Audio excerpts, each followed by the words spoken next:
जिल्हा छोटा पण राजकारण मोठं. कधी काँग्रेस, कधी भाजप, तर मधूनच एमआयएम. राजकीय पक्षांची आणि नेत्यांची दानादार उडवून देणाऱ्या या धुळ्यात मोजून फक्त 5 विधानसभा मतदारसंघ येतात. त्यातही काँग्रेस, भाजप, अपक्ष आणि एमआयएम अशा सगळ्या पक्षांच्या आमदारांचा भरणा इथं दिसतो. आदिवासी पण तरीही निसर्गानं समृद्ध असणाऱ्या या पट्ट्यात लोकसभेला तर काँग्रेसच्या बाजूने कौल दिलाय. पण या निकालाचा धडा घेत भाजपनंही जिल्ह्यात जास्तीत जास्त आमदार निवडून आणण्यासाठी नव्यानं फिल्डिंग लावलंय. त्यामुळं साक्री ते सिंदखेडा धुळ्यातल्या या 5 मतदारसंघात यंदा निकाल कोणाच्या बाजूने लागतोय? एमआयएम सारख्या पक्षाला पुन्हा एकदा मतदारसंघात यश मिळू शकतं का? जिल्ह्यात आमदारकीला काय चालणार? हाताचा पंजा की कमळ? त्याचाच घेतलेला हा सविस्तर आढावा. हॅलो, मी ओमकार आणि तुम्ही पाहताय वारा आमदारकीचं. यातला पहिला मतदारसंघ येतो तो म्हणजे साक्रीचा. DS आहिरे उर्फ धनाजी सीताराम आहिरे या नावाखाली काँग्रेसनं या मतदारसंघात एक हाती सत्ता गाजवली. पण याला 2019 मध्ये अपक्ष निवडणुकीच्या मैदानात उतरलेल्या मंजुळा गावित यांनी तडे देत आमदारकी आपल्या पदरात पाडून घेतली. धुळ्याच्या पहिला महिला महापौर होण्याचा मान मिळवलेल्या मंजुळा गावित यांना भाजपनं 2014ला तिकीट दिलं. तेव्हा अत्यंत कडव्या झालेल्या या लढतीत राजकारणातील बाप माणूस राहिलेल्या अहिरेंचा अवघ्या 3000 मतांच्या निसटत्या मतांनी विजय झाला. अर्थात ही गोष्ट अहिरे आणि काँग्रेससाठी आत्मचिंतनाची तर भाजपसाठी नव्या संधीची वाट दाखवणारी होती. लोकसभेला साक्रीतून मिळवलेल्या भरभक्कम लीडमुळे भाजपचा आत्मविश्वासही वाढला होता. त्यामुळं पक्षानं गावितांना डच्चू देत मोहन सूर्यवंशी यांना उमेदवारी दिली. त्यामुळे नाराज मंजुळा गावित अपक्ष निवडणुकीच्या रिंगणात उतरल्या. 2019ला भाजप, काँग्रेस आणि मंजुळा गावित अशा झालेल्या तिरंगी लढतीत विजयाचा फुल कॉन्फिडन्स असणाऱ्या भाजपला तोंडावर आपटत अपक्ष लढत देणाऱ्या मंजुळा गावित आमदार झाल्या. यानंतर राज्यातील बदललेल्या सत्ता समीकरणात अपक्ष गावितांनी शिवसेनेला पाठिंबा देत भगवा हाती घेतला. शिवसेनेच्या फुटीत त्या शिंदेंसोबत आल्या. तेव्हापासून त्यांनी ट्रिपल इंजिन सरकारच्या मदतीनं बराचसा निधी साक्री विधानसभेसाठी खेचून आणलाय.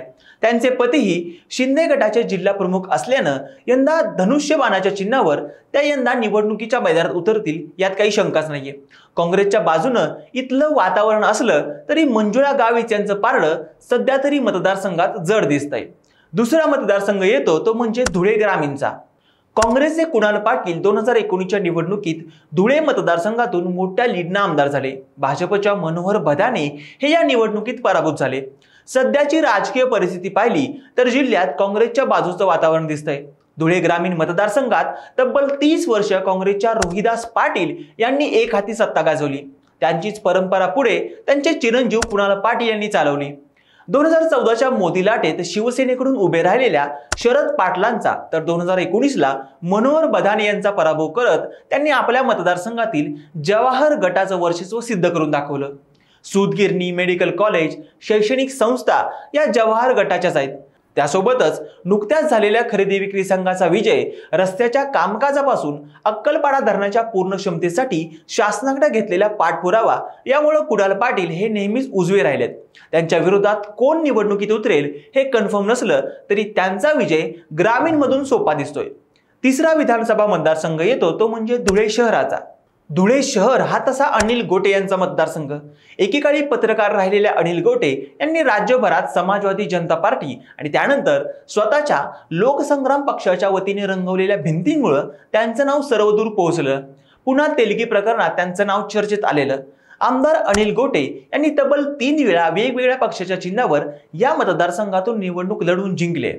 मात्र 2019 मध्ये पक्षानं त्यांना तिकीट नाकारल्यानं त्यांना पराभवाला तोंड द्यावं लागलं. राष्ट्रवादीचे बंडखोर उमेदवार राजवर्धन कदमबांडे यांनी अपक्ष तर शिवसेनेकडून हिलाल माळी यांनी निवडणूक लढवल्यानं मतांचं झालेलं विभाजन यामुळं एमआयएमचे उमेदवार फारुख शाह हे पहिल्यांदाच धुळे शहरात निवडून आले. मुस्लिम मतांचं एकगट्टा मतदान ही फारुख शाह यांची जमेची बाजू असणार आहे. यंदा शिवसेना गटाकडून इच्छुकांच्या यादीत चंद्रकांत रघुवंशी तर ठाकरे गटाकडून हिलाल माळी, माजी महापौर भगवान करणकाळ, डॉक्टर सुशील महाजन, माजी नगराध्यक्ष महेश मिस्त्री, माजी आमदार शरद पाटील यांचं नाव इच्छुकांच्या यादीत आहे. थोडक्यात धुळे शहराचा निकाल नेमका कसा लागेल याची आत्ताच गॅरंटी देता येणार नाहीये. चौथा विधानसभा मतदारसंघ येतो तो म्हणजे सिंदखेडा विधानसभा. हा मतदारसंघ भाजपचे जयकुमार रावल यांचा एकाती बालेकिल्ला।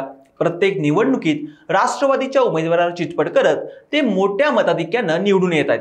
2019ला तर 42,158 मतांच्या फरकानं राष्ट्रवादीच्या संदीप बेडसेवर त्यांनी मात केली होती। सलग 3 टर्म वर्चस्व गाजवल्यामुळे यंदाही भाजपतर्फे जयकुमार रावल, राष्ट्रवादी अजित पवार गटाकडून ज्ञानेश्वर भामरे, शरद पवार गटाकडून संदीप बेडसे आणि विजय सिंग राजपूत, तर काँग्रेस पक्षातर्फे श्याम सनेर आणि ठाकरे गटाकडून जिल्हा प्रमुख हेमंत साळुंके यांच्या नावाची चर्चा मतदारसंघात सुरू झाली आहे।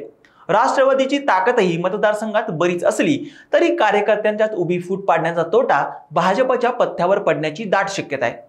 सांगायचा मुद्दा असा की जयकुमार रावल यंदाही या मतदारसंघातून पुन्हा कमळ फुलवत आहेत। पुढचा आणि शेवटचा मतदारसंघ येतो तो म्हणजे शिरपूर विधानसभा मतदारसंघ।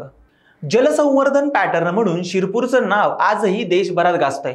2009ला जेव्हापासून शिरपूर मतदारसंघ राखीव झाला तेव्हापासून सलग 3 टर्म शिवराम पावरा हेच या मतदारसंघाचं प्रतिनिधित्व करत आहेत।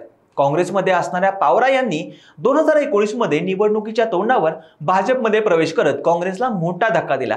काँग्रेसच्या रणजित सिंग पावरा यांना लढत देत ते भाजपच्या तिकिटावरही निवडून आले। पण यंदा लोकसभेला भाजपच्या बाजूने फिरलेलं वारं पाहता आघाडीच्या बाजूने इथली निवडणूक सरकली आहे। त्यातही भाजपनं तिकीट कापल्यानं राजकारणात बॅकफुटला फेकले गेलेले डॉक्टर जितेंद्र ठाकूर हे यंदा शरद पवार गटाकडून आपल्या पराभवाचे उत्ते काढू शकतात। शरद पवार यांची असलेली सहानुभूती तर ग्रामीण भागातील आरोग्याच्या आणि इतर कामांच्या मुद्द्यांवर ठाकूरांची भिस्त अवलंबून असणार आहे एवढं मात्र नक्की। तर असा होता धुळे शहरातील 5 विधानसभा मतदारसंघांचा संभाव्य निकाल। खानदेशात काँग्रेसच्या बाजूनं लोकसभेला फिरलेल्या वातावरणाचा इम्पॅक्ट यामुळे येणाऱ्या काळात विधानसभेलाही पाहायला मिळणार का हे पाहणं महत्त्वाचं ठरणार आहे। बाकी या 5 विधानसभांवर जिंकून कोण येत आहे, भाजप की काँग्रेस? तुमचा अंदाज काय सांगतो ते आम्हाला कमेंट करून नक्की सांगा। आणि अशाच राजकीय व्हिडिओसाठी आमच्या हॅलो महाराष्ट्र या चॅनेलला लाईक, शेअर आणि सबस्क्राईब करायला विसरू नका। व्हिडिओ शेवटपर्यंत पाहिल्याबद्दल धन्यवाद।